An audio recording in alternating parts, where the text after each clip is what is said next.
Imagine a year where it's Fallout, but you can drive around like it's Mad Max. Whoa, that sounds like an amazing year, and an amazing movie, and an amazing film. It's 1977 and it was fucked over by Star Wars. Oh no!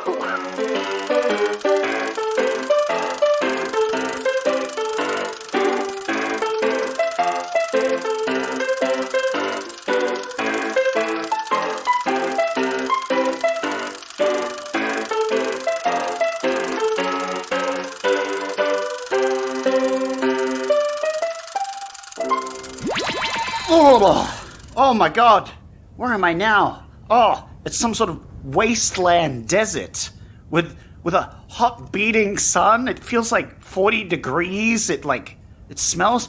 I must be in some sort of post-apocalyptic nightmare. This is the worst. Traveler! Oh my god, are you a crazy wasteland person? That's a bit racist. I'm just a ghoul. A ghoul? Yes. I've been radioactively burnt all over my face. And everyone's racist towards me now. I'm a ghoul. You can still romance me, though. Ooh. Desert traveler, you must be here for the papers. The papers? What papers? The papers of Vegas. The papers of Vegas? What the fuck are you talking about? Legend has it that down there Oh my god. in that building, there are papers Building? of Vegas that you can get, and they will give you the Moonie. This feels AI generated. I know it's not, but it feels it. Okay, I'll head over to this building. Huh. This looks pretty clean and modern. It doesn't seem abandoned at all. How long has this post-apocalyptic situation happening? 2 years. 2 years. Okay, that's pretty fresh, I guess. Yes. Have you been cleaning this building? No. Okay. How do we get in? How do we do anything here? I'm just an NPC. You've got to All figure right, it out. I'm going in. You're the door. asking me what to do. Okay. I'm not an IGN walkthrough. Yeah, well, I thought you might be a tutorial or something. I'm just a guy who got burnt 2 years ago, and now I'm a ghoul. Yeah, okay, all right. Oh, geez. With a bit of a smoking problem, apparently. Oh, hey, the automatic doors still work. Hey, there's a person at the front desk. Hello? Hi! I'm here for the papers of Vizier or something. The papers of Vegas. Yeah, Vegas, yeah. It's been 2 years since the bombs, and we've already started bombs? mispronouncing Vegas as Vegas. Vegas? What are you talking about? Why, that's where you are right now. Vegas? Back in the old times, they called this place Vegas. In the old time? Wait a minute. Now we call it Vegas. Hold that thought. I'm just gonna go outside for 1 second. Hang on. This is just regular LA. This isn't post-apocalyptic at all. Yes, I'm Wearing a mask, it's me, Oh Zach. no, Sandro, for fuck's sake. This is just regular LA. You're just in Vegas in the 70s, except Yeah. some bombs apparently fell, according to Yeah, that guy. I guess. I should probably go ask him about those bombs. I don't feel like I want to go through that. No, I think you should go No, I ask don't him. want to. For the punchline of the bit, you should ask him. All right, I'll go ask him. Yeah. Hey, I'm back. Hi. We're just in LA. It's just regular ass LA. What the fuck did you mention about the bombs? Why, a bunch of people won jackpots and took all my money. Oh, fucking Christ. And now you call it Vegas? Vegas. Why? I don't know. Why do I need these papers? Because it's me as well. Oh my god, Sandra. I'm everyone. I forgot this was a dream and I'm in a coma. You're not. Comas don't exist. Oh my god. You're not in a coma, but you are in Las Vegas in 1977 for the podcast Oldie But a Goodie, Zach. Oh yeah, oldie but a goodie. Hey, what movie are we doing this week? We're doing Damnation Alley. Damnation Alley. A movie that you watched and I watched and I also read and then I read the Wikipedia and this is going to be a long one, let me tell you that much. Oh, okay. Interesting. I'm excited to hear because I was watching this and I was thinking. One, Fallout. 2, Mad Max. Yes. 3, Star Wars. Because I think you previously mentioned at the end of last episode that Star Wars sort of overtook this movie, right? This movie got fucked over because of Star Wars. It makes sense. Yeah. I've seen both Star Wars and this, and let me Yes. tell you, I know which one I'd rather see at the moment. They came out, it's 77. Star Wars has come out and ruined movies forever. It's true.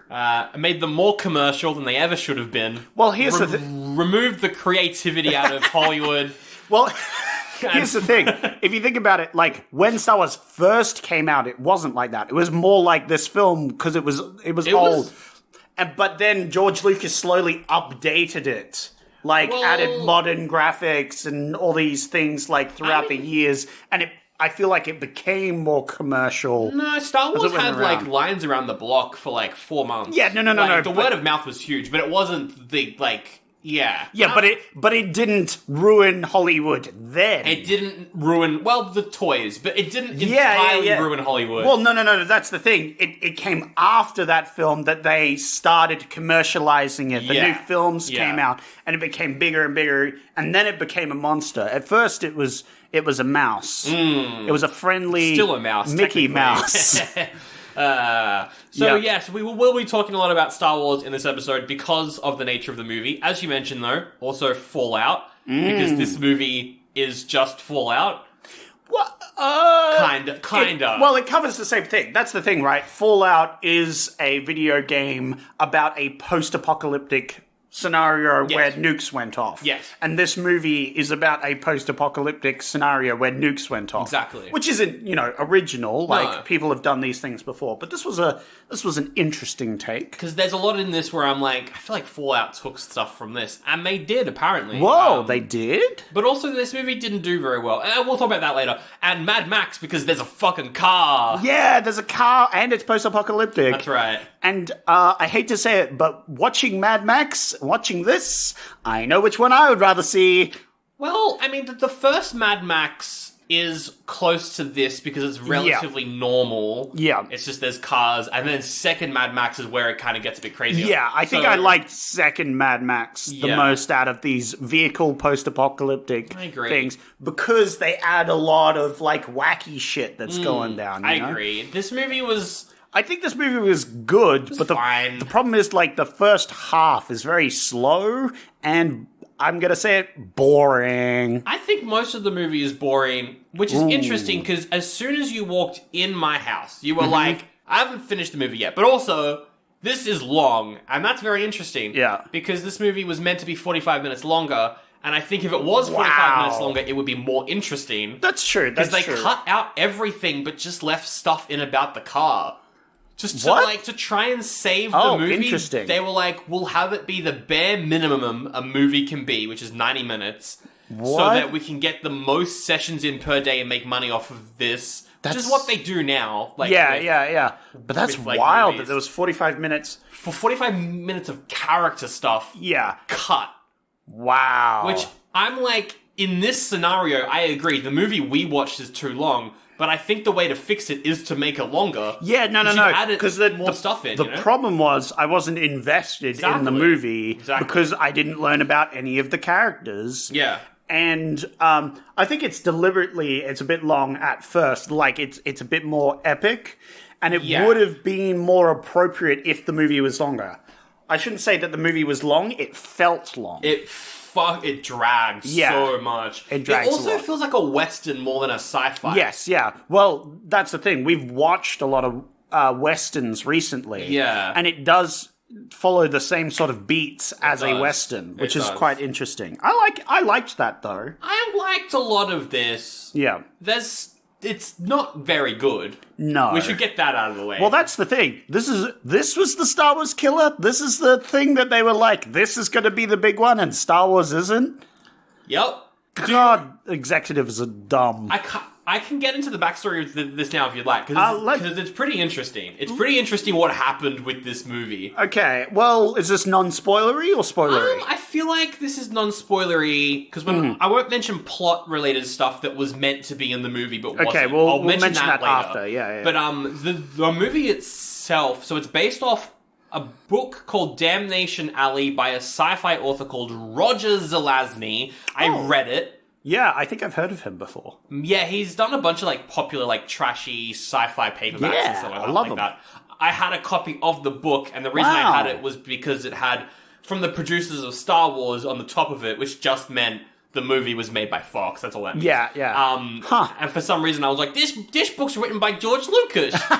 And I was like too young to have. So I read the book last week, and I was way too fucking young. I'm glad I didn't read that. Oh, nice. Because Jesus Christ, the book is not for kids. Oh, really? It's really short. It's like 4 hours long, but it is. I'll get into the plot of the book after we talk about the plot of the movie, so that you can be like, kind of wish I saw that. Yeah. But the book is fucking adult. Which is funny, because all we see in this movie is we see some Tartars on a couple of posters at the start, and that's about it for, like, even the end, we have a bit of, like, they're going to assault her. Yeah, but it doesn't happen. So it's like, it's very PG. It is pretty PG. Whereas, there's a bit of blood maybe, but back then that would have been nothing. A bit of horror, like a body horror with one of the characters at some point. But that's about it. Whereas by the sounds of it, it gets nitty and gritty. So what happened was they got the rights for the book. Yeah. They turned it into a script.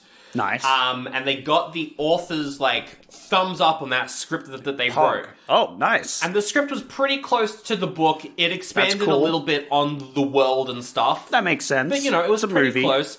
And the problem was, though, the book is so sci-fi. It's kind of like what happened to Dune when they were making that in the 70s. The David Lynch version? The Jodorowsky version. Oh, the one before David Lynch. Yeah. There's an interesting documentary about it. Interesting. Yeah.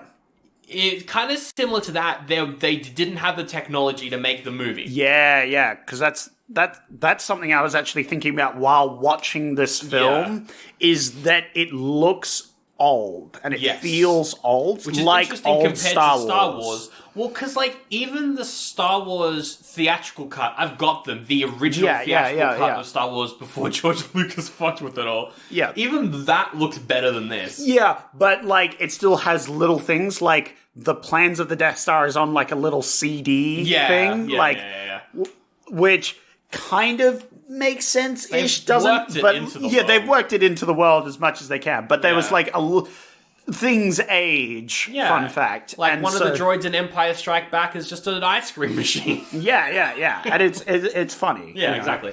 So they didn't have the technology at the time, so instead of putting the script to the side, they got a new author in to basically rewrite the whole book. Oh my god. And he changed everything. Oh my god. The story of the movie has nothing to do with the book. Like, there's nothing lines up aside from one character's last name. Wow. It doesn't line up at all. However, the author of the novel had no idea about any of this. Really? So he went and saw the movie and went, but the script that I read... Yeah, it was completely different. Was my book. What happened here? Wow, that's really bad. Yeah, it's pretty bad. But Fox wanted a hit, so what they did was they took this remade script that's nothing like the book. They got in a director called Jack Schmidt. Good old Schmidt. Who directed a bunch of really big box office action hits. Mighty Schmighty, as we call him. He did like a war movie. He did one of the airports. Pretty popular. They brought him in. They filmed the movie. There was some explosions in this movie. There definitely was. The action in this is pretty good. Like, it's pretty decent. The explosions were pretty awesome looking. Yeah. I'll give you that.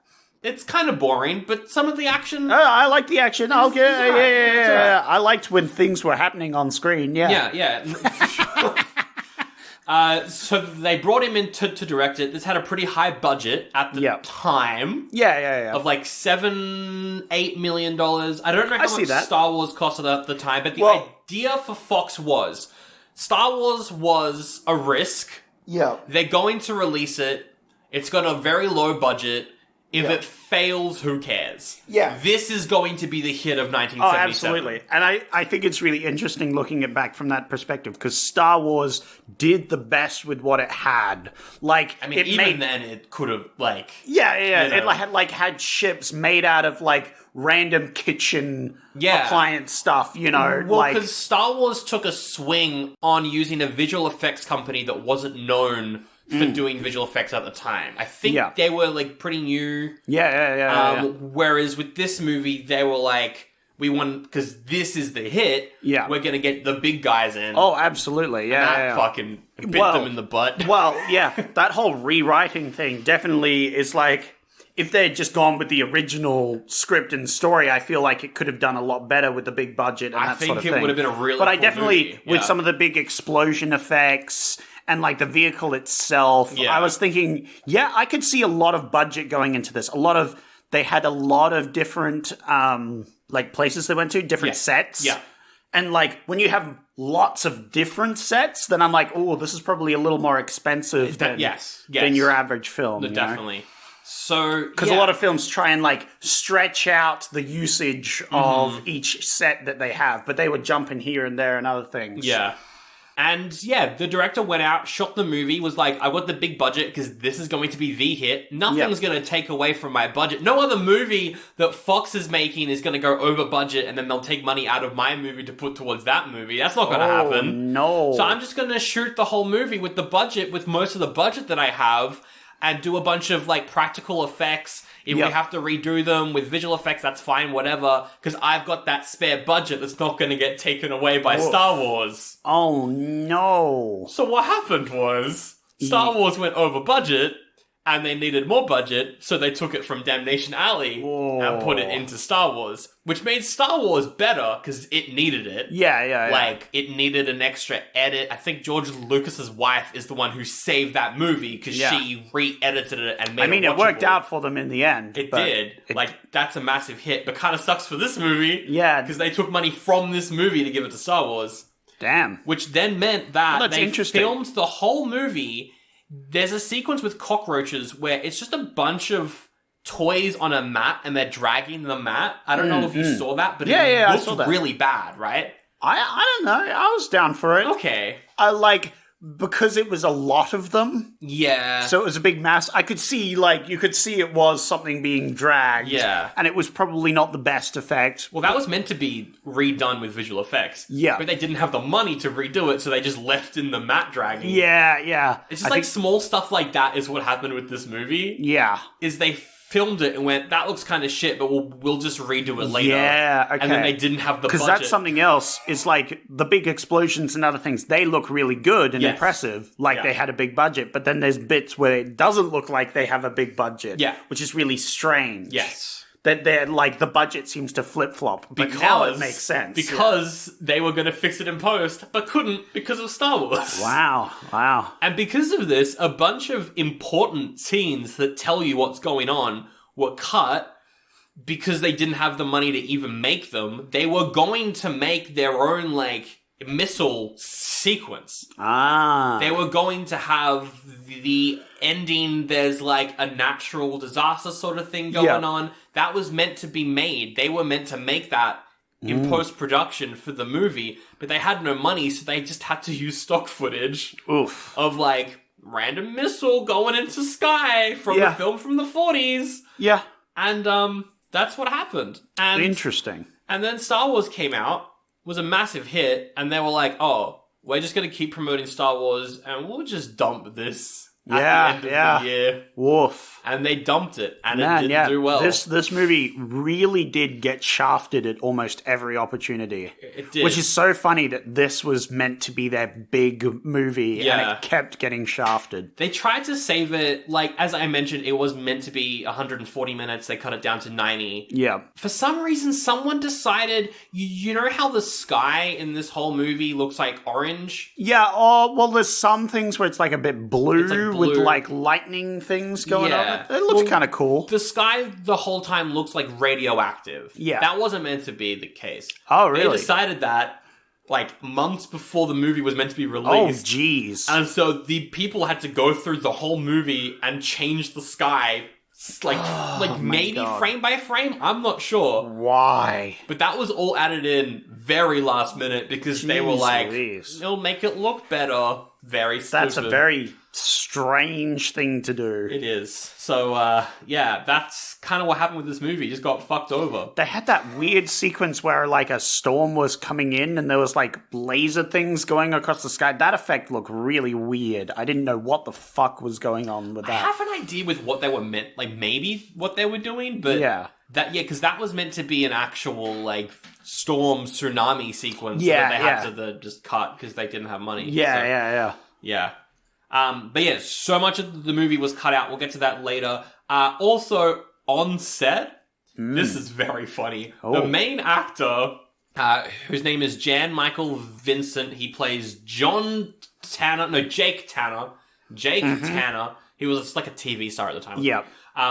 He got drunk and he went up to like some local Native American residents near where they were shooting. He basically just like went off at them, so much so that they got their revenge by like giving him peyote. And so he was just like high for 3 days and they couldn't shoot the film because some Native Americans were like, fuck you, have this peyote. Yeah. And What? they couldn't find him. Like he just like walked off into the desert and had a trip for 3 days. That's fucking wild. Which is one story about the making of this movie that I love. That's wild. Just fucking weird. Yeah. So that's a fun thing that happened. There you go. So anyway.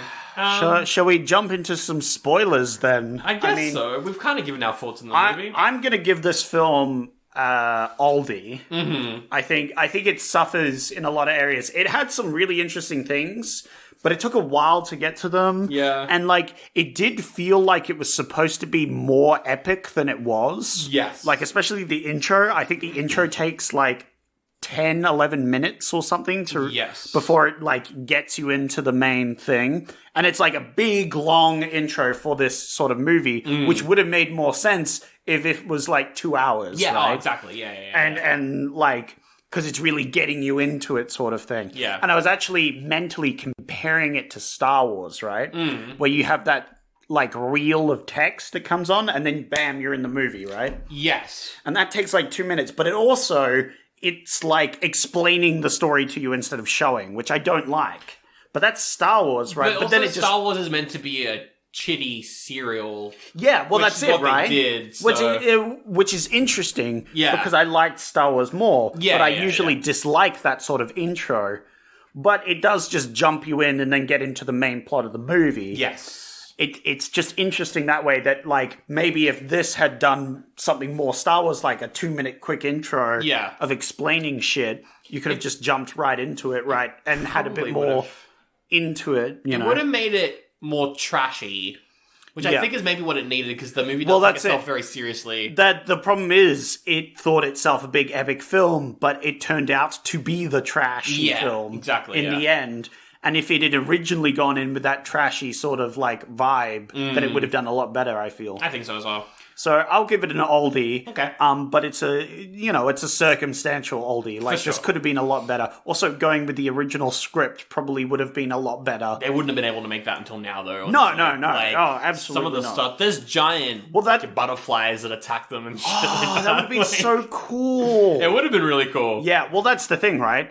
You could have done that in a very trashy movie, though. You just do like basic like on string butterfly sort of like yeah. You could make that super trashy and do that, but that's like why Fox wanted a hit. Yeah, the problem there. Yeah, exactly. It got screwed over at every point, and like that's why they made Dune again. Is because a lot of the problems with Dune back in the day was they didn't have the technology to make the things that Dune talks about. Absolutely not. Whereas now they do, and hey. It's pretty well. It's pretty good. I mean, Old Dune's pretty good too. Yeah, the Guild Navigators, I love them. Giant heads in a tank. Ah, man, David Lynch's movie is hilarious. yeah. Oh, the David Lynch is one of my all-time favorites. Yes. I think I'll give it an oldie as well. There were moments where I really liked it. Having read the book as well, and knowing how I think the book is a bad book. Oh, because it's very badly written, like really badly written. But the ideas in it would be really cool in a movie. Yeah. Even like they changed the main character's name. In the book, his name is Hell Tanner. His name is Hell Tanner. That would have been so much more memorable. I can't remember a single fucking name in this film. I was going to bring it up. The characters are so unmemorable. Yeah, like in the book, his name is Hell Tanner, and it's a badly written book, but I remember why he's called Hell Tanner, because it's so kind of cool. Yeah. He was corny. born. Yeah, very corny. He was born. The nurse held him up to his dad and said, "What should you call him?" And the dad went, "Hell," and walked off. So that's why his name is Hell Tanner. fucking metal, dude. It's cool. And I remember that. That's very funny. That's very funny, and at least it's memorable. Hey, corny can be better than good sometimes. Exactly. I'll say it, you know? And so, like, yeah, just like nothing in the movie is what is in the book, which is fine. But I was also like kind of a missed opportunity, which is a bit of a shame. But yeah, I'm going to give it an oldie as well. It's got some good moments, though. Yeah. I think it was worth the watch, but I wouldn't watch it again, you know, sort of thing. I would be interested in the book, though. I want to be attacked by giant butterflies. I'll tell you more about the book later. It sounds very, what's it, like Lost World or something? It is very... Yeah. And you know me, I'm a big fan of those Lost Worlds. Maybe I won't spoil the book for you then later. No, spoil the book. Go ahead. I'll tell you the whole plot later. I'm never going to read this book. Not ever. You're going to... definitely not going to want to read it after I tell you what the book is. It's an oldie from me too. I just find it so funny how, like, I had a copy of the book when I was really young. And George Lucas wrote this, yay! And I think if I saw the movie, I might have liked it. There you go. As a kid. I don't know. But it's an oldie for me too. Hi, real-life American Sally McSella here, and here's a fact you might not know about me. I frickin' love the MCU. I love Marvel. I do. It's true. Now, you might say, well, then you're a Marvel shill. They ain't good anymore. But here's what I gotta tell you. I might shill for oldie but a goodie, but I don't shill for Marvel. I genuinely love every film that they've ever put out. And that's why I'm keen as heck for Sandro and Zach to talk about Madam Web. Here's a clip. He has a Spider-Man suit because there's an Amazonian rainforest in Peru, Zach. I don't know if you knew that. I had no idea. I thought this movie just made that up for this movie. And there's a bunch of Spider-Men in the rainforest who have magic spider powers, and they all have Spider-Man suits. Whoa! Except they're made out of, like, rainforest material. This has to take place in the MCU. That's true, and Tom Holland, we never see his intro, right? We never see his origin story. We're just kind of pushed into him being... It's true. But Zach,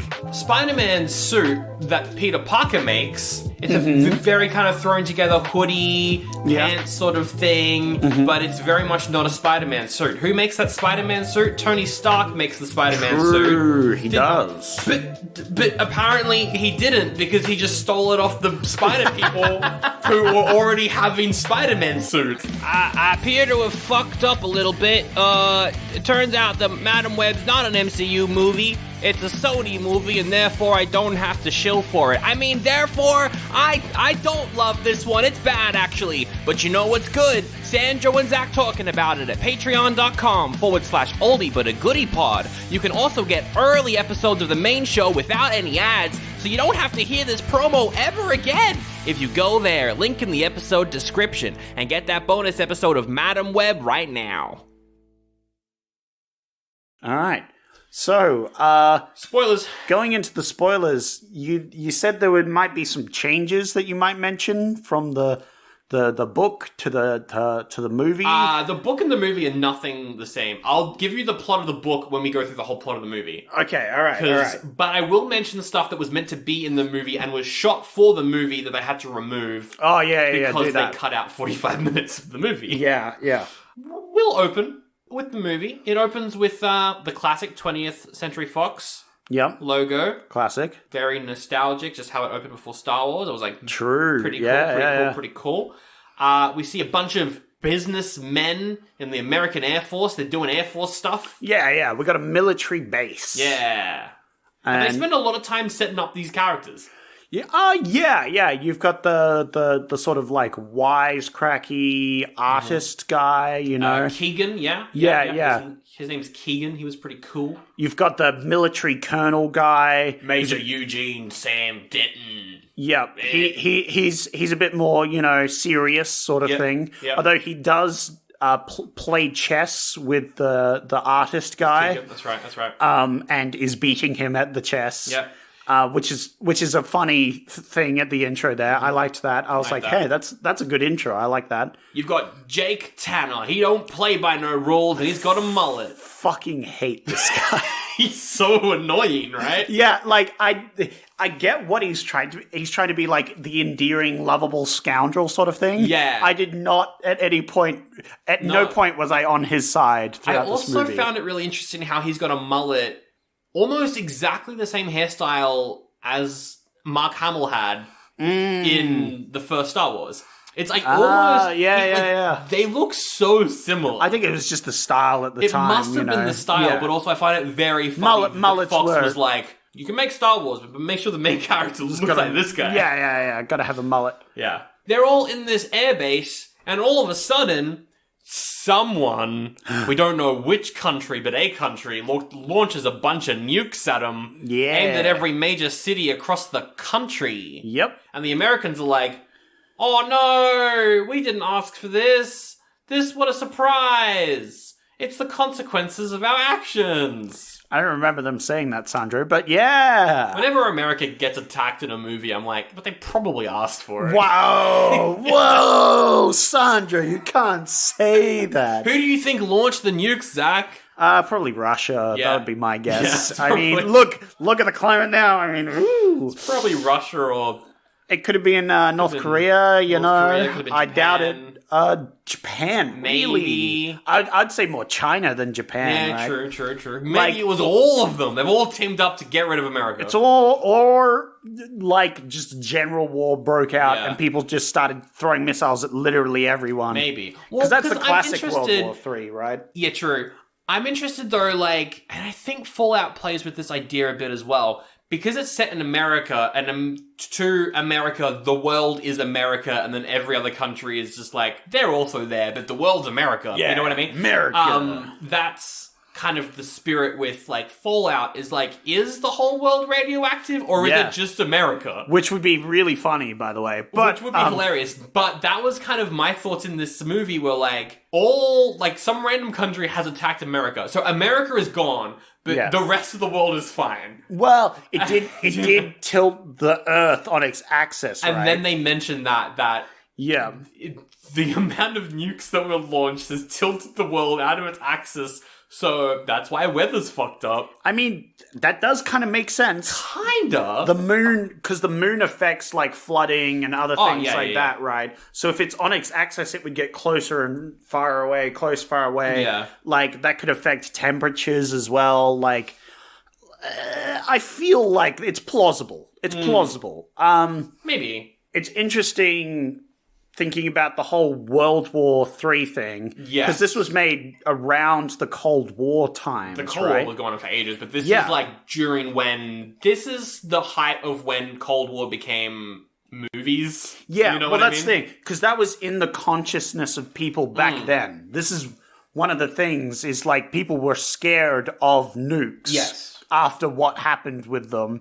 And what? Yeah, and we were like, hey, what are the ramifications of all the countries just being like, nuke everything? Yeah, Is this the end of the world? Yeah. You know? And that's why you get all these Fallout stories and stuff, is because people were like, what would happen? Exactly. And that's what for Fallout is. It's an homage of what they thought would happen in the 60s and 70s with the nukes. Like, which is great. Really good. I love Fallout. It's good fun. I'm not Fallout 4 though. Fuck that game. But War I do never changes. I do like Fallout 76. What? I played it for 2 hours, and I'm definitely going to keep playing it.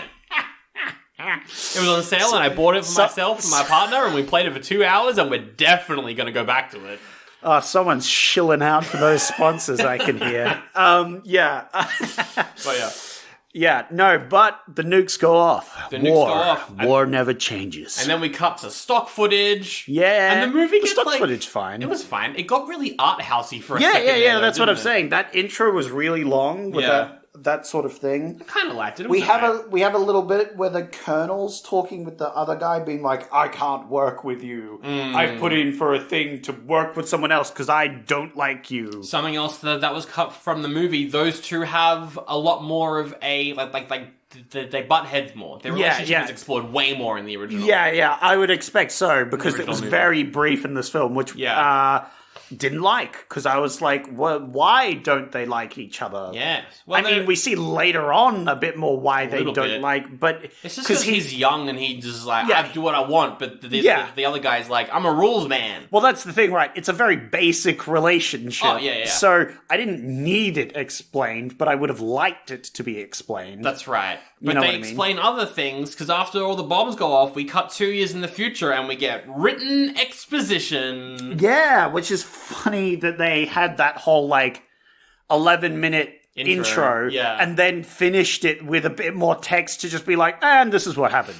It's like, well, what was the point of the 11 minutes we just sat through if you're just going to explain it at the end anyway? Because they were meant to have extra CG shots showing you that the world getting fucked, but they couldn't afford I it. got the idea that the world was fucked anyway. Right. They didn't need to add the text. That's the great They thing could've about Mad Max is, we don't know what happened. Yeah, just leave it at that. We you had a 2-minute sequence of nukes going off. I can understand what that fucking means. No, but Zach, we need another extra minute of nukes went off and everything sucked now. Yeah, I know. You just showed me that. My favorite part was when they were like, but there are a few brave people who want to try and fix the world. This is the story of some of them. I know, you're about to show me it. Just show me it and shut the fuck up. It was really weird that they put text after all that. It was 'cause so odd. It was like, I'm angry. It's bad. It's a very weird choice. Considering the circumstances, though, I understand why. Yeah. But also, no, but they even if they were planning to do this stuff and it's like, oh, we can't do this stuff, let's put text in instead. Yeah. They still didn't need to put the text in anyway. True. Even if they were planning to do all this stuff, they only did it because they were planning to do other things, which is dumb and annoying. Yeah. And they could have, hear me out, cut all that 11 minutes at the start there. We start at this point with the text on screen. Yeah. And that's where the movie starts. It's fine. Because the rest of that bit didn't really do anything. They set up the characters again in this next sequence, so they don't need to have that. Exactly, whole intro. right? I think the intro is just there. Well, I don't know. it's I don't know there why. because they thought it was going to be a 2.5-hour film and they needed an epic intro to It's it. true. Dear me. Anyway, so we have this military base where the world's gone to shit, but this military base is still sort of together. It's 2 years after, yeah. It's 2 years after, and a couple of the characters have, quit from the army. Jake Tanner and Keegan have Yeah, the quit. two other characters. I'd love to tell you their names, but I forgot them in the 2 Jake seconds. Tanner and Keegan. Yes. Hell Keegle Tanner. and Greg. Got it. Yes. One of the characters in the book, his name is Greg. The sidekick Whoa, for a big portion we have of it is Keegle and Greg. Greg. And, Fuck. it's Hell Tanner and his sidekick, Greg. Way more memorable names already. It's true. Man, I can't wait to tell you about the book. But the movie. Anyway, yeah. The movie. So we've got these two characters. They're just hanging out near the military base. Well, they've quit the Air Force, but there's nowhere else to go. nowhere So they else just to have go. to hang out near the military base that they've quit. Yeah. Which is really weird. I like the part where one of the characters is like, why did you quit the Air Force? And the guy responds, what Air Force? I'm like, Yeah. why the fuck are they keeping up Well, with what they're doing? because if they don't, it would just kind of go into chaos, right? It makes sense if you're in a military unit to keep that military unit going in a crisis, Yeah. right? Obviously, the Air Force is a bit silly, but they are just a military unit. It would make more sense to Yeah. me, especially if you're a military person. In a time of crisis, you need to be that need to military stay there. person. Yeah. And what they're it's like doing a in- coping mechanism, you know? Yeah, and basically all they're doing is they're guarding some explosives as well. That's pretty much what Yeah, they're doing. that's the bit that's kind of silly is We'll get- they yeah. need to, with this military unit, they need to work out, if I was to write a crappy, shitty sci-fi novel, Yes. I would have it okay, and then they broke out into a bit of a society, right? Yeah. Where it's the military chief is now a chief of the tribe that is this military Yeah. unit now. That's what they do And their for a while. priorities change to Yeah. making a survival unit. Yes. You know, they got to make farms, they got to do this because they got to survive, right? Yeah. It becomes just the military ranks just become a hierarchy in this new civilization settlement. Yeah. That's settlement. It's kind of what happens in the book. In the book, Or in Fallout. I think that I mean, happens probably in Fallout that as definitely well, happens right? in Fallout. But in the book, it's the world was fucked like 50 years ago. Yeah. So the main character has never known a world that hasn't been like radioactive. But it's more of a police state. Like the whole exactly. country's like a police state. Exactly, right? It would make more sense if they become just a police state. Yeah, exactly. That makes way more sense, Yeah. right? Instead of them just being like, I guess we just do our jobs. Yep. And so you could see why they quit, because it's like, well, I don't want to do my job in the post. Why am I doing my job? You're going to pay me? What am I going to spend this money on, right? Exactly.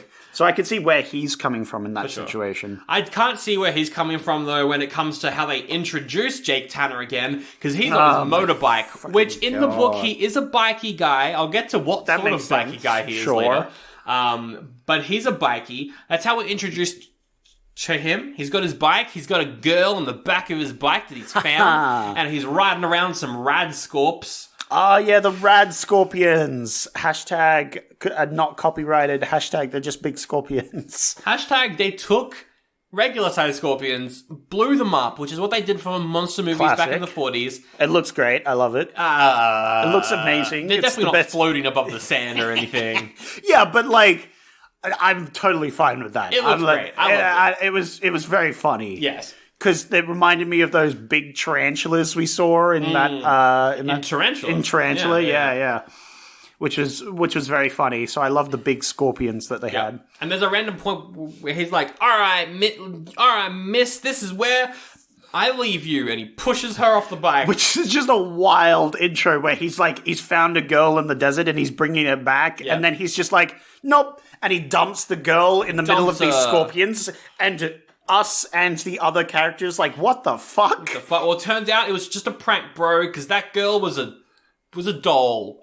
Okay. It was a blow-up doll. They don't say that, but that's... I thought it was just a mannequin. Maybe it was a mannequin. It had a hole in its mouth. Well, it was a mannequin. I don't know what he's been using it for. I mean, we hear he was talking to it before, going crazy, and then they never elaborate on that. And I was like, what? That's kind of interesting. Him going crazy because he's lonely? That's a plot in Umbrella Academy, where the young kid was stuck somewhere and has like a romance with like a dog. He was stuck at the end of time, so he like just fell in love with a mannequin that he made up. This is a great story. I love that. Yeah, and it like still affects him to this day. Yeah. Because he like he teleports to the modern day, but then finds the store with the mannequin that he falls in love with. That's right. Yeah, and sees her in the store. So funny. Yeah. So that's how they introduce your main character again. Yeah, and it's like, oh, haha, he's cheeky, haha, it was a thing. He's a mad lad. He pranks. Yeah, what a mad pranker. Lad. So is he just going out on his bike to like find shit? Like, yes. Okay. I'll explain more in the book. Oh. That's what he does in the book. That makes he's sense, known for being the guy who can drive around these undrivable climates. Yeah, which makes sense. But in this, it's just like, it just had a mannequin that was a bit. That's right. There you go. But in the book, I'll say this now. Why not? Yeah. In the book, it's not heavily implied. It's just plainly stated that he's a Nazi. Whoa! He's a Nazi biker boy. What the fuck? And he's in jail because he did things. What the fuck? And he's asked by the military to travel across the country to deliver vaccines. Why would you get the Nazi to do it? Because he's the best driver in the world, Zach. Holy shit. So why is he a Nazi of all things? It's the 60s. It was written in the 60s, and I think describing a guy as a Nazi in the 60s didn't carry the same weight as it does now when neo-Nazis are a thing. Oh, right. It was more like a fictional thing. It was more like a... Because it's so outlandish, no one would believe someone is an actual Nazi back then, whereas nowadays we have actual people who are actual Nazis, even though they're fucking Nazis. I mean, I'm sure that, like, the neo-Nazi movement started directly after World War II, but... No, but it wasn't as well known. Here's the thing: the internet fueled a lot of that sort of shit. You get into your like internet bubbles. I mean, in the 80s as well, though, like we had heaps of like. Yeah, sure, they were there, yeah. But you couldn't connect with each other. They couldn't form giant gangs, exactly. which do protests and. So I think it was more storm the Capitol or something, you know. So I think it was more of just like a How do we say he's a bad guy? We'll say he's a Nazi. He's got like an SS Yeah, jacket. yeah. You know what I mean? Like, exactly. It's like so outlandishly bad guy that it doesn't seem believable. Like, Yeah. it's a sci-fi, right? Yeah. You know, it's silly. And, he's a bad guy in the book. Which is why, like, when the movie started and he's, like, working for the Air Force, I was like, hang on a second. Yeah. going That's on here? wild. But, like, at least it's interesting. Yeah. I don't fucking know. The book was... Fuck, it was bad. But it was more interesting than what they did Yeah, here. yeah. And, So, yeah. and you know what? If I was a colonel, I wouldn't want to work with a fucking Nazi either. Also, that's wild that he was just a Nazi. And what the fuck? Yeah. Oh my god. Yeah, like, he's like... I'm glad you mentioned that now. Yeah. And I'm glad I hated the character in the film, Exactly. even not knowing If he you liked was him a in the movie, Nazi. I'd be like, well, Zach. yeah. I guess that means that you are a bit of a... Imagine I came in and I was like, wow, that guy, my ideals line up with I him. want to be him. Yeah. No, I thought he was kind of a jerk. I'm glad I thought he was kind of a jerk. Yeah, Anyway. the book is him, like, Why is he the driving- main character in this? In the book or in the movie? Both. I don't know. But in the book, I mean, it's it makes sense if basically- it's in the book because it's like nitty gritty. So it's like, Yeah. we're following this guy, but he's kind of a bad person. Oh boy, right? is the book nitty gritty. It's such Yeah. a more interesting plot as well. Like, civilization kind of exists and you have to ride across the country to deliver vaccines. That's a plot. That makes sense. Whereas in this, it's just, we're just going to go see if there's people. Yeah, well, the military base blows up because some dude jerked off and then had a smoke after it, and the smoke, there was like leaking gas. The cigarette drops on a magazine. Which lights on fire, which blows up a gas thing, and then causes a chain reaction which blows up this military base. Kills everyone but 4 guys. Yeah, and so the guys are like, well, we have nothing here, so we're just gonna leave. And they just so happen to be working on the Landmaster. Whoa, the Landmaster, a secret military vehicle that's... Yeah. It's a sci-fi car with fidget spinner wheels. Whoa! I mean, those actually exist in real life They as do like exist. all-terrain sort of things, which is Yeah. cool. Look, car's cool. Does kind of look like Elon Musk's like It does look like Elon Musk's car. block car, Yeah, it does. which is very funny. We had some pretty funny quotes as well. I think the guy who destroys the base arrives late. Yes, I was going to bring up this quote because Yeah. it's so fucking funny. He arrives 20 minutes late, and the guy who was waiting for him is like, you owe me 20 minutes. Yeah. And he's like, well, what did you need that 20 minutes for? Because they're in the post-apocalyptic Yeah. thing. And he's like, I don't know. I just want my 20 minutes back. He says, never mind what I want with the 20 minutes. They're mine, and I want them. Oh, yeah, which is, it's such, honestly, best actor in the film. It was great. Too bad he dies like 20 seconds later. Yeah. I also have a quote from my girlfriend who was watching the movie with me up until the point where the cars came out in which she went to bed, which is fair enough. But It's funny. they said as soon as She missed the next 15 minutes of driving around doing nothing. doing nothing, the car came out and she was like, well, it looks like a Thomas the Tank Engine character. Which it kind of does. I can see where you're coming from. I'm going to say it doesn't at all, but I can see why. It does feel, because it's like a fabricated vehicle. Yeah. So it does feel like a stop motion sort of It like feels... vehicle. It does a little bit. Anyway. That's funny. We didn't mention, the soundtrack of this movie is pretty good.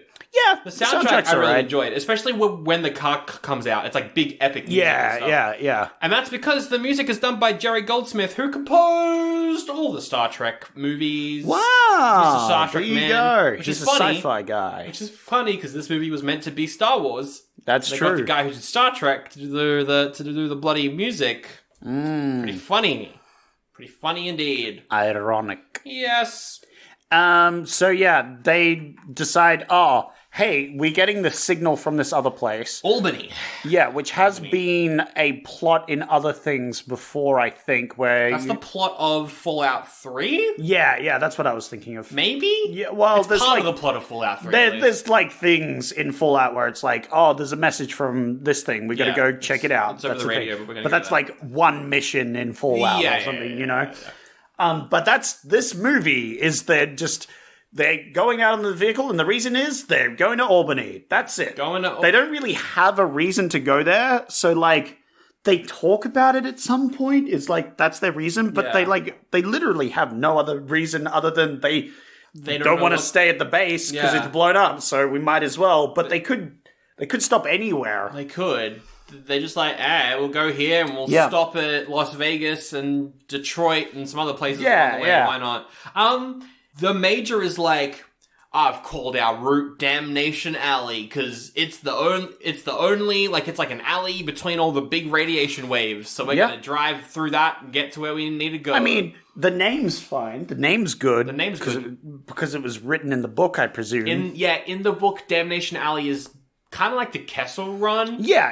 It's like a really dangerous road that connects the major towns. And it makes sense to get your fly guy, your Nazi to no one makes it. They all die. Yeah. At the end of the book. Which is why, oh my god. Actually, no. Can I say what the ending of the book is? Well, you're skipping ahead a bit, but I'm kind of interested now. I'm sickly curious. In the book, at some point, Hell Tanner picks up a random lady, and we get a bunch of really weirdly written sex scenes. It was very funny. Yeah. But he picks up a lady, and then she dies at some point, and then he gets attacked by a bunch of people. The car breaks down.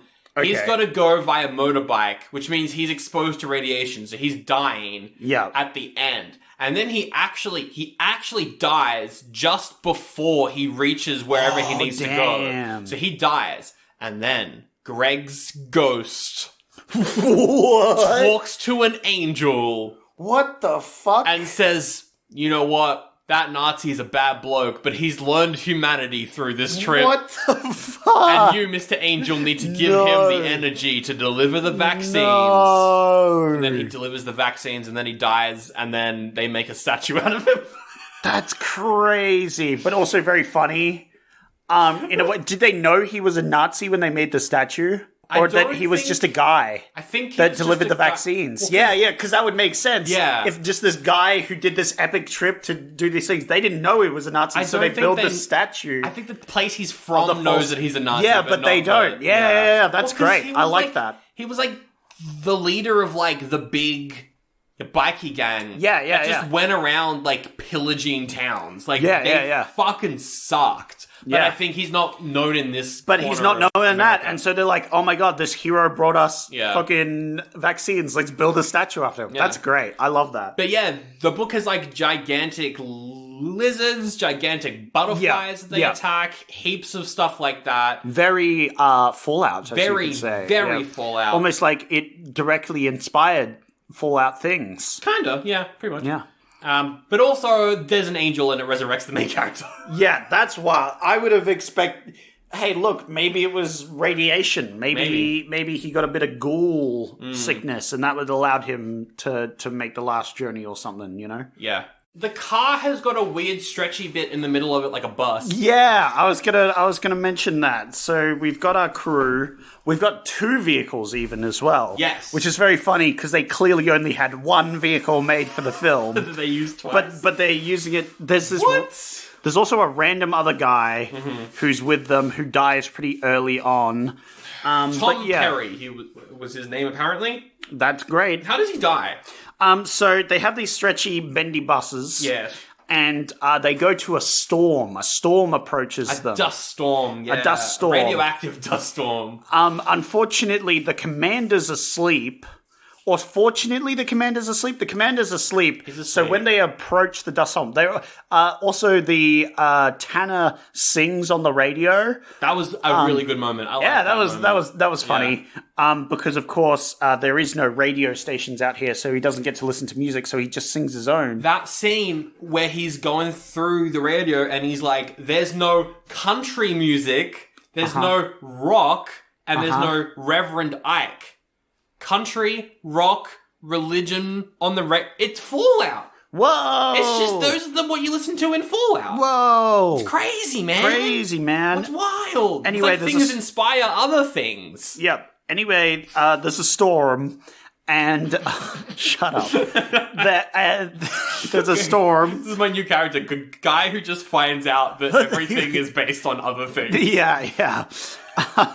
Wow, things are inspired by the media that they consumed? Whoa! Wait, there's space exists and that Star Wars is based on it? Wait, space is a real thing? Wait, the Vietnam War happened and that's what Star Wars is based on? Oh, no. Anyway, are we the baddies? No. So there's a storm, and Tanner's like, hey, there's a storm. And so the other guy who dies super early on is like, hey, we should bunker down. Yes. That's the procedure for going through a storm. The car can, like, anchor itself. Yeah, it has, like, things that dig into the ground. Yeah. Not very well, apparently. So badly. Because Tanner's like, haha, I'm not going to do that. I'm just going to try and, like, race around the storm so Yes. it doesn't affect us, which works. But the other guy bunkers down. But while they're bunkering down, they get, sprung loose and Yes. it topples the car. Yes. It, like, spins it around. And while Yes. it's spinning around, the random guy dies. Just dies. And so Tanner's like, and then the commander wakes up and the commander's like, what the fuck are you doing? Why didn't you anchor down like the other guy said? And he's like, I don't know, but it fucking worked. It works because that guy So died, I'm right and you're wrong. And Tanner never learns his lesson from that. I love the quote that the Major says after that. He's like, you're right and you're wrong. Perry's dead. It doesn't mean you're right and I'm wrong. It means Perry's dead. I mean, I agree with the commander. I was like, Pretty yeah. much the entire film, I have agreed with the commander in the situation. He's a good leader. Yeah, He knows what he's doing. His lines are good and he's a good actor. He's anyway. the only good actor in the movie. That's Yeah. not true, actually. There's one other small cameo that we'll get to. But anyway, they're riding along. Now that other guy's dead, they get the one guy to just hop into the single vehicle Keegan. instead of driving two vehicles, which would have made more sense. I will mention that as well. Keegan is an African American, and he's not the first to die. I was like, that's really, what the boring white guy dies first. He is the second guy to die. He but is the anyway, second guy to die, well, there's yeah. a lot of white guys at the start that die. That's true. Yeah. And they all deserve it.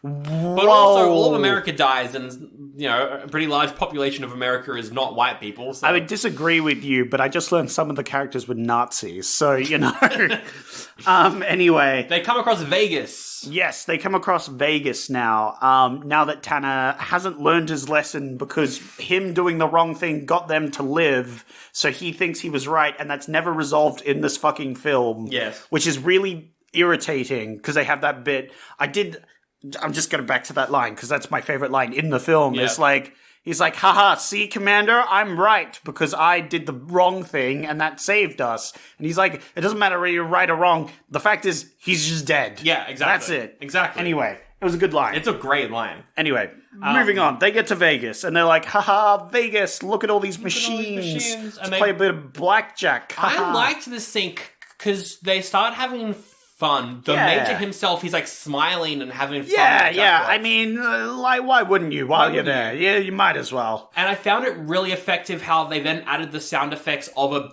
busy casino. Yeah, in but the background. always showed how empty it was. Yeah, I was yeah, like, yeah. that's actually really effective. Yeah. In a better movie, that would be a really cool moment. Absolutely, that's a good scene. Yeah. I want to see like a director's cut of this film to see how it would have been. It's probably somewhere in the Fox basement. Like, Yeah. It probably exists. Yeah, I would have liked to see a director's cut because I feel too. like this was a moment in between other moments Yes. that would have meant a bit more.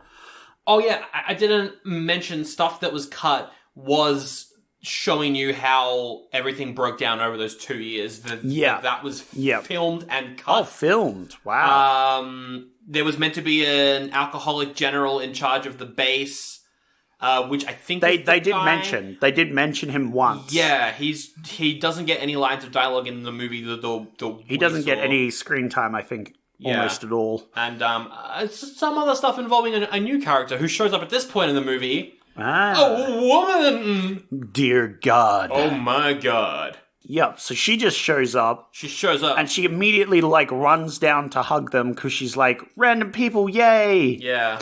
Which, okay, this annoyed me throughout the film because we meet another character later on. Yeah. We meet the boy. Yeah. And he's apprehensive. Yes. He, like, throws rocks at them and runs away, which is confusing because the lady's like, I'm just going to go and greet you, yay. Well, she's shown in her backstory to be very trusting.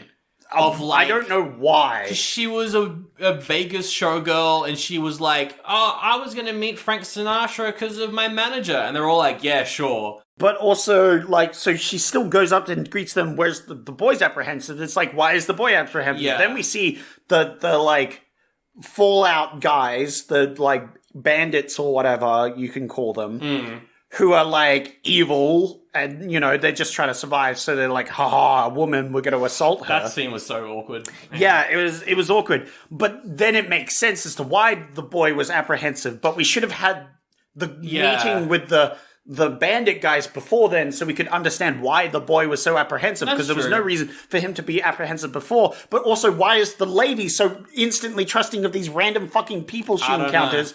Even the main character's like, aha, she knows the captain, I guess. Yeah. But she apparently just doesn't, and she was just really friendly for some fucking reason. I don't know. It makes no fucking sense. I was very confused. The, like, friendliness, then scaredness, then friendliness, then evilness. It's like, it's all over the show.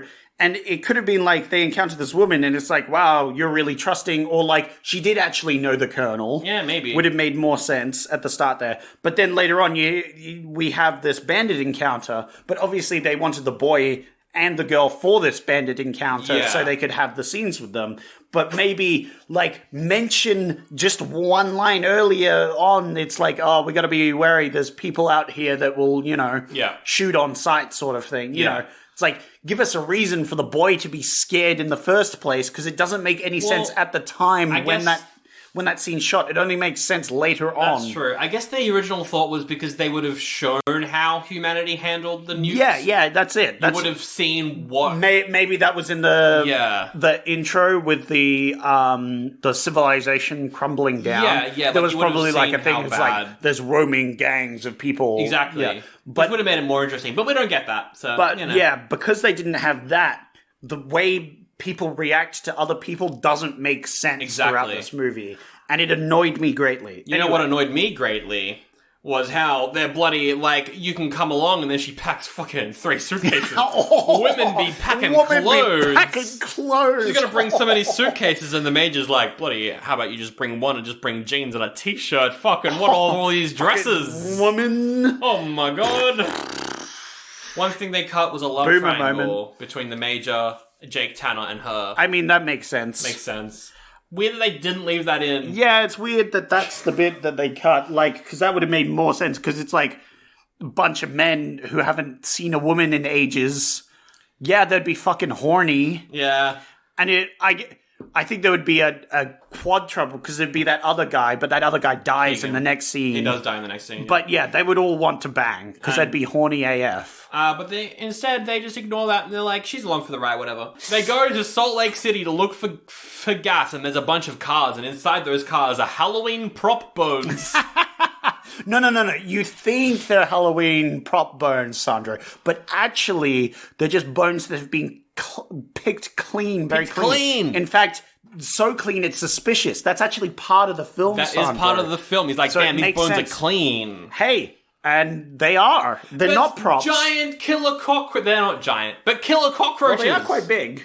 They're armor-plated, too. And they're armor-plated, yeah, because he tries to step on one and he can't. And it's like, weird-ass cockroach. They are an actual breed. They're called the Madagascar hissing cockroaches. Yeah, hissing cockroaches are great because they make hissing sounds. I've seen them. They are quite large though. They can be nearly the size of your hand as well.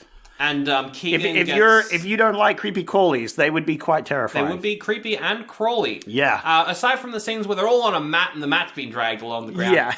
Honestly, I didn't have much of a problem with that, but yeah, you could probably see the mat in those scenes. Yeah, I could. I found it kind of funny though. Yeah. The killer cockroaches, they kill Keegan. He gets trapped in a car, and then they big rip. I was not expecting him to die. No, in this me film. neither. The scene where the major runs up and like opens the car door, and we just hear the cockroaches eating him. Yeah, that was really effective. It was like, oh. And we also get some pretty good motorcycle action in this scene. A bunch of motorcycle because he's jumps. driven off to try and find supplies, and it's like, oh wait, there's killer cockroaches everywhere. And then the colonel calls up after the other guys died, like, you gotta get back, there's killer cockroaches. And they're like, as they're running away from the cockroaches, they're like, oh yeah, thanks, Colonel. Yeah. Yeah. That was pretty good. I like that scene. They meet the random kid. He throws rocks at them. He's apprehensive about joining. He's scared of them, which doesn't make any sense at this stage in the movie. Yes. It does make sense when you encounter the evil people later bandits. on, Yeah. right? But at this stage, I was like, why is this kid... Why are they chasing him? I don't know. Why do they care? What is fucking happening? So they chase the kid, and then they capture him, and then we're all chill, and they give him some food, and they're friends. I'm like, right. why didn't this happen at the start? Why did we have this chase scene at all? Yeah. Doesn't make any fucking sense. And as soon as the kid was introduced, I was like, that kid looks so fucking familiar. I know this kid from somewhere. Yeah. And yeah, it's Rorschach from Watchmen. Whoa! As a Rorschach kid. from I think it's his first, one of his first movies. That's wild. He's Freddy Krueger in, the reboot of Elm Street. Whoa. I'm just like, the fuck is this guy doing in it? That's Jackie Earle crazy. Haley. I was like, that's him as a kid. He looked just as odd as a kid that he Yeah. does now. He's great. He reminded me of the guy from Neverending Story, the kid. Which one? Atreyu! Yeah. Falcor! Yeah. Yeah, the one with long hair. Yeah. He does look like him. He's good at throwing rocks. I dropped a plate, but he's good at that too, because he's good at throwing stuff. Yeah, that was him throwing a rock to was him demonstrate. throwing a rock. Yeah. No, he's good at throwing rocks or something. He hits Tanner, which is the only part of the film which I liked Tanner. Yeah. Because he was getting hit pelted by rocks. They give him some food, and he's like, I'll come with you if you teach me how to ride the motorbike. And that's his thing. Fuck, sure. There's really no reason for him being in the film other than he is a kid. Mm-hmm. And they don't even do anything with it. He's just with them. I guess they don't... I guess he's just a character, and characters are in films. Yeah. I don't know. Anyway, they go and find another village They place. go to a diner. A diner, Random diner. They And find there's a this piano. an old town, yeah. And there's a piano, and the woman's like, I'ma play it. Yeah, because she was a showgirl. She could play a bit of piano. I'm like, oh, that's some nice piano. Oh, what a lovely scene. Oh, nothing can go wrong here. A bunch of mountain men. No. We're all mountain men. They look like ghouls because they're covered in burns and stuff. Yeah, they're covered in burns, probably radiation burns. Yeah. But it's never explained. Which was a Fallout connection. Another Fallout connection on the piano was an empty glass Coke bottle. As soon as I noticed that, I was like, hey. That's true. Yeah. Very funny. A whole bunch of guys pop out and they have guns. And Shotties. they're like, nice car, nice girl. Hey, girly, keep playing that music. I like that music. Keep playing anyway, you guys check out that car and leave me alone with the girl. Yeah, and the kid's like, ew. The kid's like, I'm gonna steal radioactive lollipops from this thing. I was like, those probably aren't safe to eat. So he's just eating lollipops, and the guy's like, get the fuck out of here, kid. I want to bang your mom. And then the kid knocks him out with a rock. Yeah. Fuck yeah. And then there's a big action scene, and it ends with them blowing up the diner with all the guys in it. Yeah. With one of the torpedoes from the truck. Yeah. Fuck yeah. It was such a, of course this is in it sort of moment. You but know? if that bit had come before they met the kid... Or at least some bad guys before. Or something. It would have made more sense as to why the kid's like, I don't want people to capture me because they could be evil, you know? Mm-hmm. But we don't see any evil people up to this point or even talk about them or even mention them, so it doesn't make any sense at that point. Anyway, I got a little mad. Just a little bit. But then they continue on. It's like, all right, we've defeated these bad guys. Let's go. But the car's starting to break down. It's been a long journey of them ignoring protocol and running through storms. Yeah. The car's starting to break down. Luckily for them. It's been a long, epic journey that we haven't explored yet, really, at all. It feels quite short, actually. There was one scene just before the car starts to break down. She's having a shower.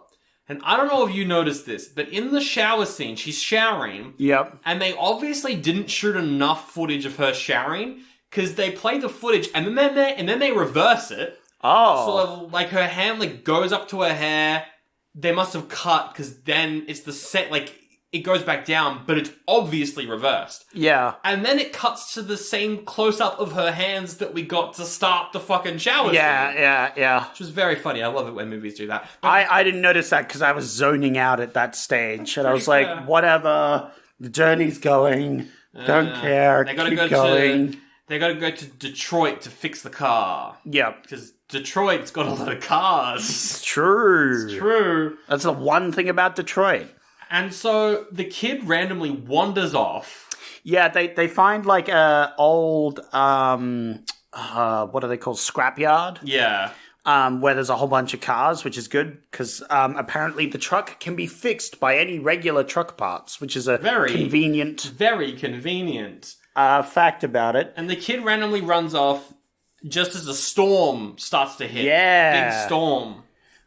So Tanner has to go find the kid through this like storm. created problem that they created for this situation. So the storm, to me, because it was a bunch of like random lines kind of going across the sky. Yep. I may have read into this, but I've got the Wikipedia page open, and it seems like this is what the movie was actually implying. Okay. Was they randomly say when they mentioned that the Earth is out of its axis, that one day it could return to its normal axis. Yes. That's what this scene is. Yes, that's what I thought as well. Yeah. I had that thought, but it's only implied and like It's implied and never proven and shown, but like afterwards everything seems all right afterwards. afterwards the sky is clear, yeah. Yes. So I presumed something like that had happened, but like that was only like a thought I had in my head. I didn't think it was the truth. I was like, oh, is that what happened? Who knows? That's what I thought as well, but apparently that is what was meant to be happening. right. Because, yeah, like, after that, the sky is clear, and then they go somewhere else after this whole sequence, and it's not, like, radioactive at all. Yeah. So I was like, is the world fixed? Was that the world being Yeah, fixed? yeah. It It's took strange. 2 years? Yeah. That's so quick. Anyway. Yeah, well, maybe it will go off its tilt again. Maybe this is just temporary. Who knows? Who cares? Because right now, there's a big old storm and there's a flood. It's meant to be a tsunami, Yeah. but they didn't really capture that very well. No, but like, makes sense if the Earth is getting back on its tilt, like the moon's going to affect the tides, you get a big tsunami come in, flood the whole place. Luckily, the car's meant to go in water. They did mention it beforehand. They did mention it beforehand. They do have their bases covered. Yeah. Because, luckily, the car turns into a miniature toy that can float in a pool. Yeah, that was kind of funny. I liked the line, it's like, oh, they have a few leaks and stuff, and it's like, don't worry, this car's meant to float with it half full of water. And the guy's like, and I think Tanner's like, what about full of water? And he's like, don't think about that. Just keep working. And it's like, that's a good line. Exactly. And yeah, they cut out a bunch of stuff at this point as well. Just like, I bet. Yeah. Because after this tsunami bit, they go onto dry land, and then suddenly they get connections to the other place, and it like ends the film there. Yeah. It felt like there was a few more steps in their journey before they reached the thing. Even not knowing that there was cuts. Yeah. For me, it felt like quite abrupt. Definitely. There was meant to be a part where Tanner tries to kill the Major because he blames him for Keegan dying as well. I didn't mention that, but that was something. Yeah, because they were best buddies, Yeah. right? So it makes sense that he was pissed over that. Yeah. But it was none of that in that. They just... It essentially, the film just ignored his death for the rest of the thing. Yeah, and I was annoyed, because he was like my favorite character. He was pretty good. So they drive to New York, and the radio is playing music, and they talk to the person on the radio, and then the Major throws his hat in the air and shoots it, which is very funny. Yeah, it was like... They celebrate because they finally get there. But of course, it does feel very short. Their journey was not very long. Yeah. So it doesn't feel like they're like super excited that they finally made it. Even the kid and the woman, even though they've barely been on this trip, you know? It doesn't feel deserved at that point. No. And then he just hops on his motorbike with the kid and drives to where everyone is, and then the movie ends. Yep. Like, that's it. That's it. It's just regular... Like, it's just regular New York at this point. Yeah, they find a town that has not been affected, and that's it. That's the end of the film. That's the whole movie. It's like... So, it's such a bad ending. Yeah, it's a nothing. It's nothing. Nothing happened, nothing. I prefer the one where he dies and then an angel resurrects. Yeah, like, and look, at least that's something fucking wild. Something happened. Yeah.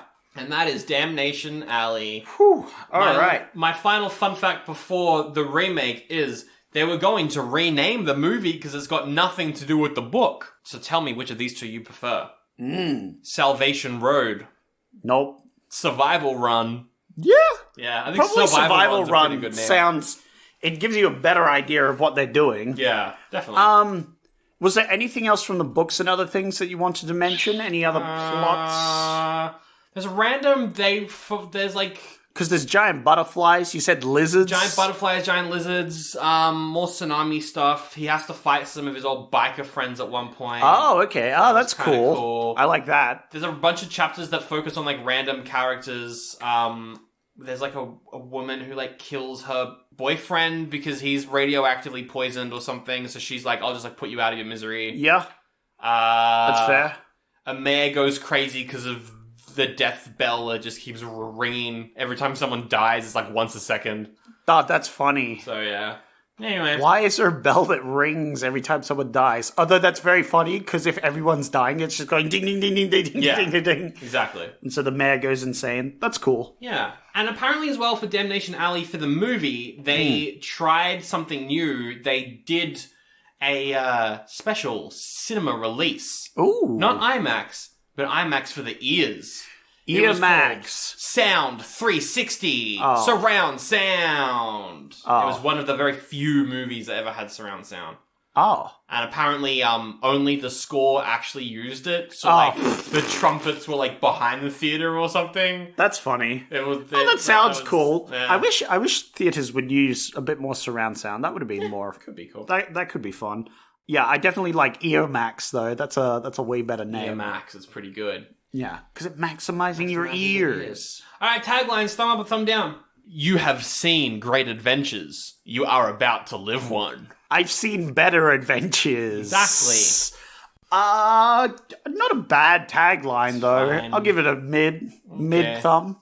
More than a movie, an adventure you'll never forget. I've already forgotten like half of it. Thumbs down because I'm mad at this film now. Yeah.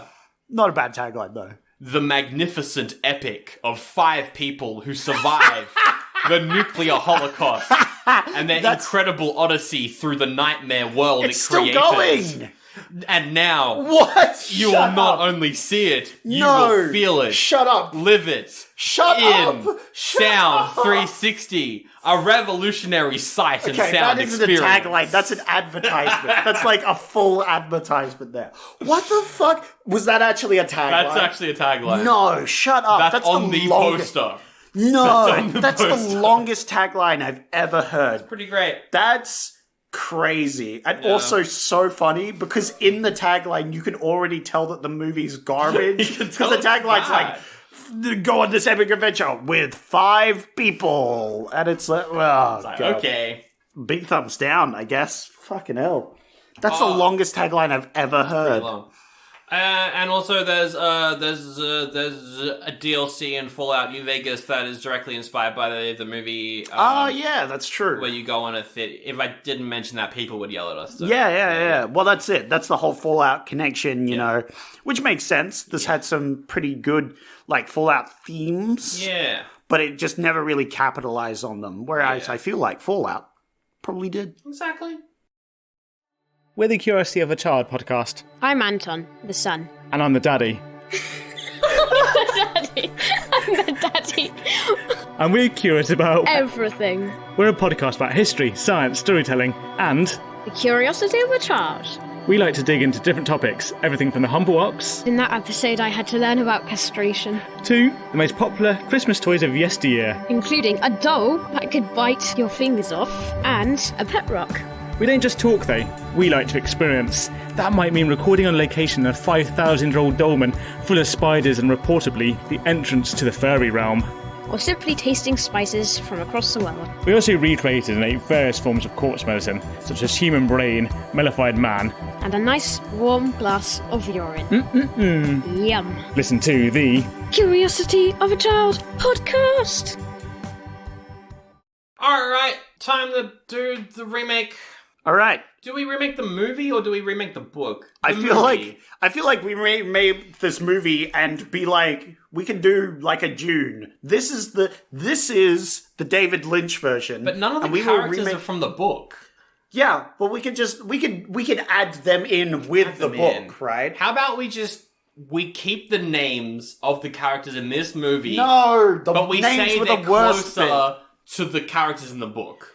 Even though the characters in the book have different names. We're still calling him Hell Tanner, though. Fine, we can change it to Hell Tanner. Yeah. But only in the movie. You don't have to mention that in your blurb thing, because we're remaking this movie.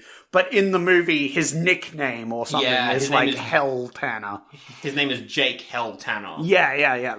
But instead of him being named that at birth, which is probably better. Yeah. But in our movie, he's just called Hell Tanner because he's that guy who can go through hell to get things for you. That's his thing.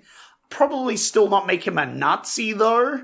We can make him a bad guy, though. We'll make him a bad guy. He's like a Nazi. biker, right? Yeah. We can make him, like, less of a good character. He's like... And he tries to be a bad guy. He was a biker gang leader, right? Yeah. He doesn't have to be a fucking Nazi, though. Okay, how about... He's like a biker with a heart of gold, right? Yeah. He's trying to be bad, but also he just, like, does good things because... You know, he's a person, and that's where he can clash with the Colonel sometimes, is like the Colonel will do the right thing by the law or the letter, you know, following orders, where the biker's like, no, that's wrong. We shouldn't, like, leave these people behind. We should help them, save them. I agree. And maybe that's where they get the kid or the other thing. Like, the Colonel's like, leave the kid. He clearly doesn't want to be saved. We gotta go. And the biker's like, nah, fam. I'm gonna go rescue that kid. He doesn't know that we're here to save him. It's not his fault that he's piffing rocks at us. Yeah. You know?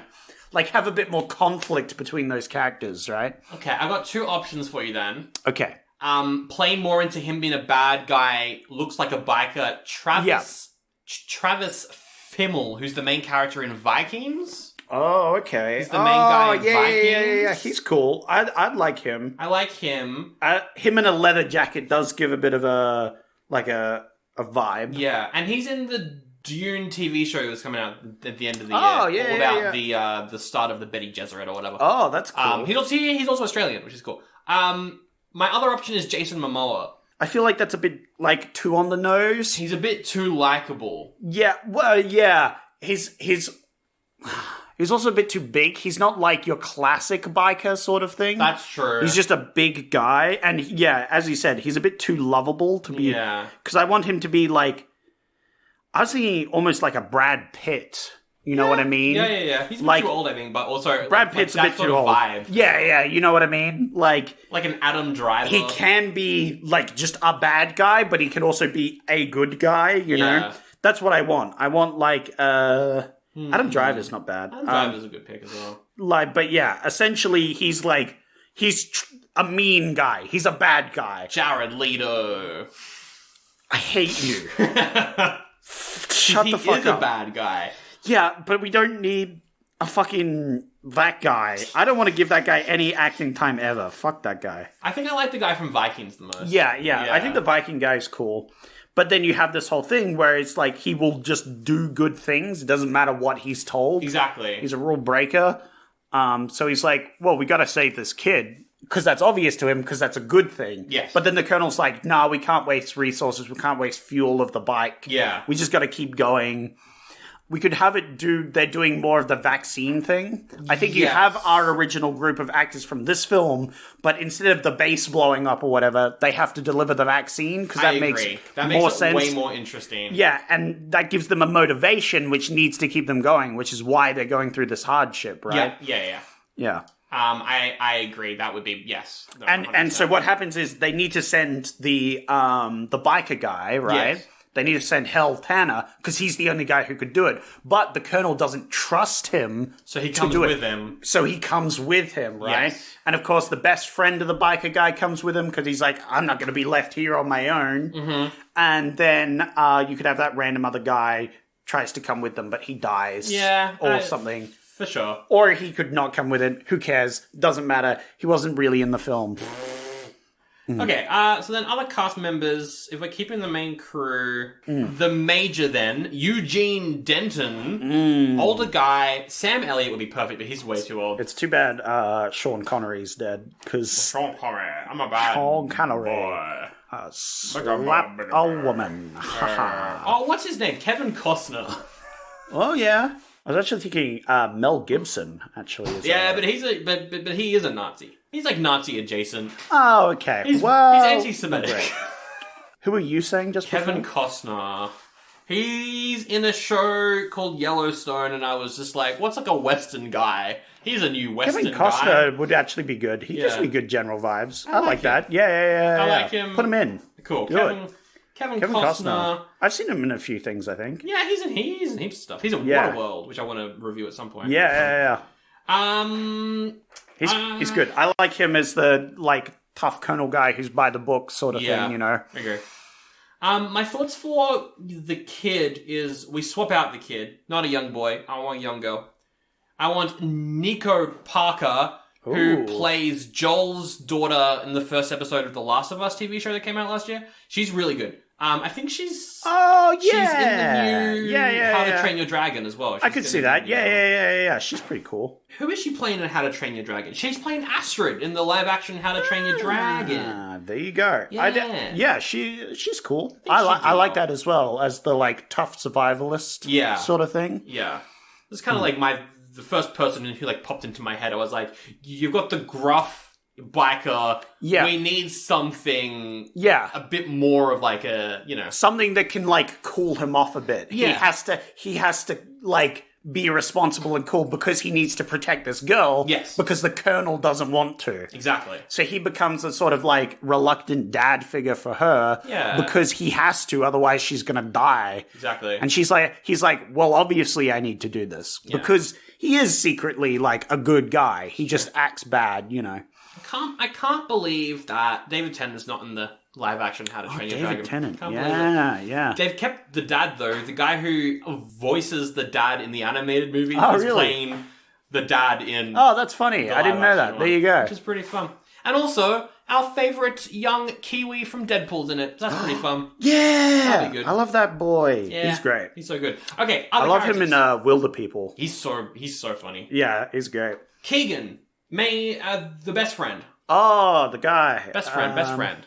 There's Don Cheadle.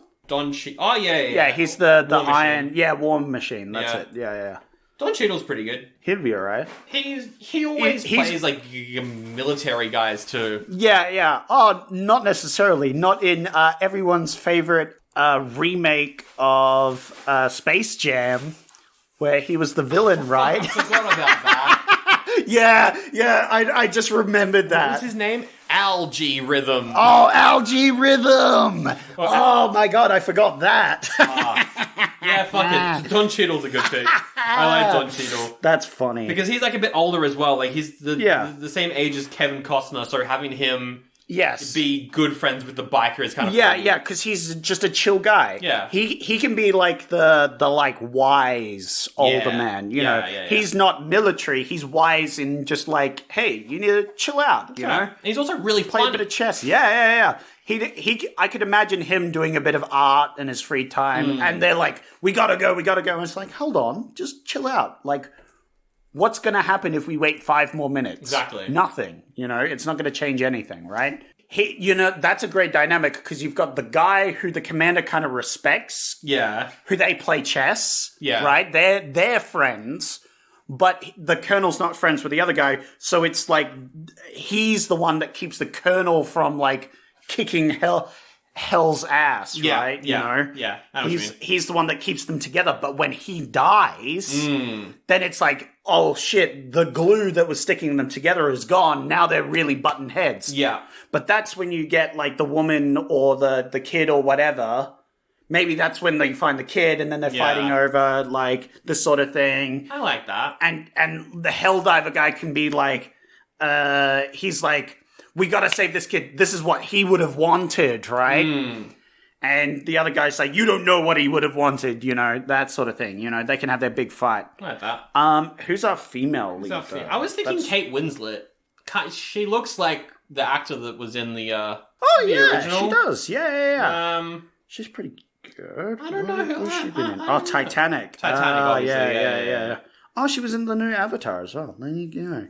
She's good. Oh yeah, she was. She was the water leader, and she learned to hold her breath for like 20 minutes or some shit for the movie. That's funny. I think Oh, Kate did Winslet's she? good. Really? Something like that, yeah. Oh, that's pretty Because she impressive. almost drowned in Titanic. Yeah. James Cameron almost drowned her, so she's like, I guess Nice. I'll learn how to breathe Fucking underwater. hell, she's been water-typed. For real. We- She has. We have to have her nearly drown in the tsunami scene. Done. She's in it. She's in it. She's in it so she can hold her breath for 20 minutes. That's very funny. When she gets stuck outside Yeah. when the tsunami hits and they have to save her. Who could direct this? Zack Snyder. Zack Snyder! Schneiderverse! Nitty Gritty and Dark. Oh, and we got to have lots more monsters in this one. Oh, yeah, way more monsters. So you got your giant lizards, your Yeah. butterflies, Butterflies. we could have the cockroaches. I like the flesh-eating cockroaches. I like them. I want like a giant shark or some shit in the water. in the water thing. Yeah, like a Meg. Yeah, we get a Meg. Meg, which is like terrifying. Who directed the Meg? Yeah, now we're fucking talking. Oh, that was John Turteltaub, who also directed National Treasure. Pog! Actually, kind of based pick, because you could have it. One of the big things is they have to like dodge these giant monsters that have Yeah. mutated in the thing. I like that. I could see him doing it. I can see him doing it too, because it's kind of silly. Yeah. You know what? Fuck it. Purely for the giant shark and also Yeah. the fact that he's pretty good at National Treasure. John Turteltaub. I'm pretty keen. I'm pretty keen on that. Cool. Alright, well that's a remake of Damnation Alley, but we're going to be calling it Survival Run. Survival Run. That's pretty good. I like that. And that is the entire episode done and dusted. And thank you for listening. Yeah. And you're cool, actually. Whoa, thanks, Yeah. man. I appreciate that. Oh, not you, the listeners. Oh, yeah. Fuck well, that's you, true. Actually, Oh, you are yeah. the opposite of cool. Whoa. I am we- quite warm at the moment.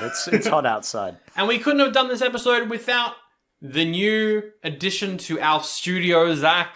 Oh yeah, we've got an on-air sign. We've got a neon on-air sign that's currently sitting. to let the one other person in this house know that we are on We air. are on air. Except they're the one that plugged it in. They're the one that So- bought it. Yeah, So very based. very cool. That's right. We are updating our setup. I've ordered new microphones and a Yeah, new when are mixer. they getting here? No fucking clue. I think the mixer got shipped today, but the microphones still Oh no my ETA God. on those. I think I That's might have gotten wild. fucked over. Yeah, actually. you got scammed. Might have to get a Damn. refund, but we got an on-air sign, so Damn. yeah. But actually, thank you to the listeners. Yeah, thanks, listeners. Thank you for listening. If you want to support the show, leave a review, leave a like, Leave a tell your comment. friends. Go like, hey, this is a pretty good show. Yeah. We always appreciate it. We always If you appreciate want it. to financially support us, you can go to our Patreon. Patreon.com/OllieBuddyGoodyPod. Zach, what's the new bonus episode? New bonus episode on Madam Web. Fuck me. Madam Web, what a wonderful movie that everyone enjoyed that went to see it. And that's a bit of a longer bonus episode too, so That's a bonus episode Yeah. because I angry rant in it. it's a real fun one. Yeah, you angry rant in it. We both ate such It's a bad angry film. rant movie. I don't even think we mentioned the bit where... No, we did. Which one? No, we did. I was going to mention the mum bit, but we did Oh, we mention mentioned that. Yeah. We the covered fucking it out pretty of the well, line. actually. Oh, my God. We covered the whole movie pretty well. So that's up there with ad-free bonus episodes and all the stuff. Patreon, link in the episode description. Zach, you're picking Next week. 1978. Ooh, 1978. And immediately, straight off the bat, the animated Lord of the Rings. Oh, true. I've always wanted to watch those films. Me too. Because they took all 3 books and they made a 2-hour movie out of it. I want to see how the fuck they did that. But Sandro, what about Superman? We've already done Superman 4, though. We don't Yeah, usually but this is go the back. original. Okay, all right. Well, not Superman then. What about Piranha? I was looking at Piranha, parody of Jaws, but with Piranha. Yeah, that's funny. That's pretty good, but if you're going to go for a horror film, the original Halloween, Zach. The true. slasher. No. But I've got a way more horrifying movie than What that. is it? Watership Down. That's One pretty of the most horrifying films of all Ooh. time, I think. There's The Wiz, which is Wizard of Oz, but it's I hate using the word because it's kind of racist, but it's urban. Oh. Urban. It's The Wiz. What about Grease? Bit of Grease lightning. I like Grease. I've never Grease seen is- it, but I like Oh. the songs. I I like Grease. Never seen it. No, but I never like seen it. Grease. I've seen Grease. You haven't seen Grease? Haven't seen Grease. It's alright. There's a random movie here called Going South. I know nothing about it, but the poster is Jack Nicholson grinning through a noose. Oh, okay. Yeah, He's yeah, a criminal. He's about to be executed, but he's spared. Or some shit. I don't know. It's just a random Western. But that poster really got my attention, I'll tell you what. Do you know what got my attention? Which one? Inglourious Bastards. The Tarantino movie? Yep. That didn't come out in 1978. Oh, no. This is the 1978 The Inglourious Bastards. The Inglourious... A group of American soldiers set out on a mission to rob a Nazi prototype weapon. When they realize they're overpowered by the Nazis, they decide to destroy the weapon. I think this is the original. Ah, the original. Yep. That's a pretty good poster. Yeah. It looks... Is it Italian? I don't know what language that is. I have no clue. That's very interesting. I just thought it was interesting. I had no idea that existed. What about The Cat from Outer Space? Yeah, I want to watch it. I want to watch The Cat from Outer Space. Stupid. What about Drunken Master? Ooh. Classic. Actually, one of my favorite films of all time. It's a good one. Actually. Probably my favorite of his films. Yeah. Because I love the idea that you get drunk and then you can do kung fu better. It's very funny. But no, Sandro. Yes. There's lots of good options. It's true. There's War of the Robots, the Alien Factor, the Swarm. The Swarm. Yeah, lots of sci-fi horrors, but there's one that stands out, one that is better than all of them combined, I feel. Ooh, which one is it? And one that I need to see. You need to see it. Not a want, not a desire, a need. A need. Invasion of the Body Snatchers, is it that one? Close. Okay. Close, Sandro. But just slightly to the left, I want to watch Attack of the Killer Tomatoes. Ooh! Yeah. In a spoof of a low-budget sci-fi films, oozing tomatoes go on the rampage, splattering innocent victims. I've always wanted to watch this. Yeah. I've known about it for ages. It's like a parody of Attack of the Killer Plants or something, Yeah. Sort of That like sort of- parodying the goofy horror movies, but yeah, giant killer tomatoes. Hell yeah. Because the thing is, I know for a fact this isn't going to be like Frogs, where I'm It's the opposite of Frogs. Yeah, where I'm expecting a corny film. That's right. And it's just like a boring-ass regular film. No, this I know for a fact is like a corny, stupid film because it's designed to be. Exactly. And we're going to get some silly tomato killing. All right, let's do Attack of the Killer Tomatoes next week on the podcast. Yeah. And Zach, speaking of Damnation Alley. We weren't talking about that. We finished up with that conversation like 5 minutes ago. Speaking of, and as you know, we watched it. Yeah, we did watch that film. That is a correct statement. Would you like a rest before we go on to the next movie?